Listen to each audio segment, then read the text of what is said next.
This is the Disability Rights Awareness Month. It's a national month celebrated from the 3rd of November to the 3rd of December, and I'll be leading you in terms of the sub-themes and discussing the content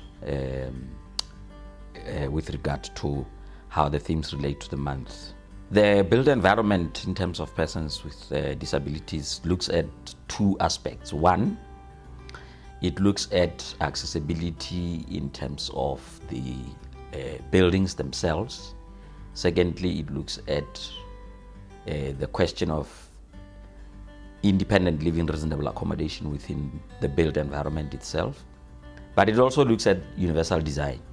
Now, I want to give you a simple example. If you design a station, a railway station, or a mall, you're not designing it only for persons with disabilities, you're designing it for everybody. I want to cite the case of Valley Bosch versus the state from the Eastern Cape High Court, where the court made a decision that all police stations and courts must be made accessible. And I'm glad that the Department of Justice and the South African Police Services have really made strides in terms of trying to build these police stations properly. But the standards are available.